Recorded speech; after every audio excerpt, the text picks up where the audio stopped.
nitoe mambo mawili. Kwanza nitoe elimu na pili nitoe ufafanuzi juu ya jambo hili.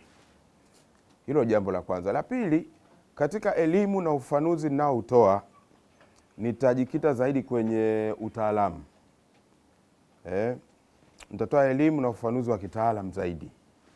Lakini maelezo yaliyotolewa na msemaji mkuu wa serikali yako sawa. Na kwa sababu hiyo nadhani nitatoa elimu na kwenye baadhi ya maeneo nitatoa ufafanuzi. Kiswahili wanasema bakaa au ziada ya ukichukua uzalishaji na matumizi utaona tuna umeme mwingi ambao tunao wa ziada. Kwa hiyo hatusemi kwamba tunachukua umeme kule kaskazini kwa sababu nchi ina upungufu wa umeme, hapana. Ndio maana nimesema maelezo yangu yatajikita zaidi kwenye utaalamu. Hilo ni jambo la kwanza muhimu.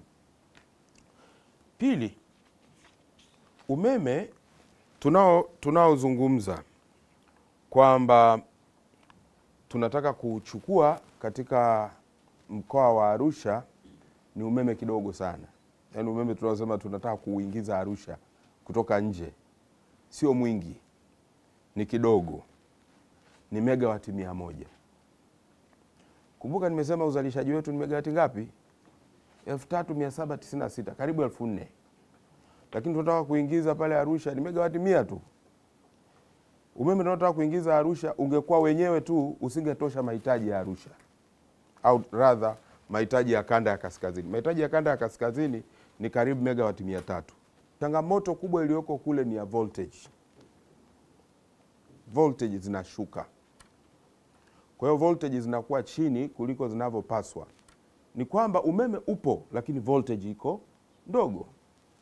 Na ndio tatizo kubwa sana ambalo tunalipata kwenye mikoa ile ya kanda ya kaskazini. Sasa kinachofanya volti ziwe ndogo ni kwamba kuanzia pale umeme unapotokea mpaka unapofika kwa mtumiaji, endapo umbali ni mrefu sana, njiani kuna ile voltage zinakuwa zinapotea, zinapungua. Mpaka zinapofika zinakuwa zimepungua kwa kiasi fulani. Kuna kitu kwenye nani huko Kiingereza wanaita voltage drop. Voltage drop inatokea kadri waya unavyokwenda umbali mrefu. Sasa kwa Tanzania umeme wetu mwingi sana unazalishwa upande wa kusini. Kusini kwa maana ukiangalia kaskazini kule umeme mwingi unatoka kusini mwa mikoa ile ya kule. Umeme mwingi unatoka Dar es Salaam, unatoka mkoa wa Pwani kwa maana ya Rufiji, unatoka mkoa wa Morogoro, unatoka mkoa wa Iringa. Huko ndio umeme mwingi wa nchi unakotoka. Na hivyo kama mteja yuko Manyara kwa mfano, inabidi umeme huo usafiri kutoka mikoa hii ninayoisema uende mpaka Manyara. Na ukiangalia inaenda mpaka kilomita 700 kwa baadhi ya maeneo. Kwa hiyo umeme unapofika pale voltage drop inakuwa imetokea njiani. Sasa kunapokuwa na voltage zimeshuka, kunakuwa na changamoto nyingine inayozaliwa. Changamoto hiyo ni upotevu wa umeme. Mahali popote ambapo voltage ziko chini umeme unapungua, unapotea. Unapotea. Ukitaka kujua